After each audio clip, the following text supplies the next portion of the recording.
వైసీపీకి గొంపగొత్తగా వెళ్ళినటువంటి క్రైస్తవ ఓట్లని వెనక్కి తీసుకొచ్చేందుకోసం క్రైస్తవ అస్త్రాన్ని ప్రారంభించి మణిపూర్ అంశంతో తన రాజకీయ కాంగ్రెస్ ఆరంగేటాన్ని ప్రకటించినటువంటి షర్మిల ముందు పార్టీలో ఉన్నటువంటి బలమైన శక్తులందరినీ కలుపుకెళ్ళగలిగితే అద్భుతం.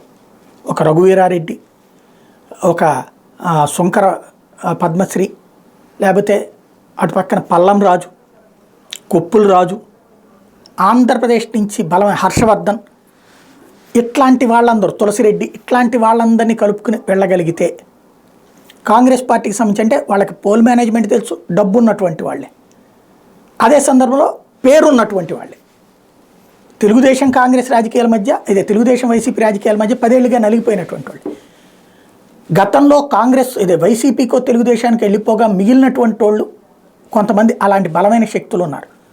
కావూరు సాంబశివరావు లాంటి వాళ్ళు కావచ్చు, అట్లాంటి వాళ్ళు అందరూ కూడా వాళ్ళందరినీ కలుపుకెళ్ళగలిగితే ఒక బలమైన ప్రభావిత శక్తిగా ఎదగడానికి అవకాశం ఉంటుంది. షర్మిలకి ఏ మేరకు చేయగలుగుతారో చూడాలి.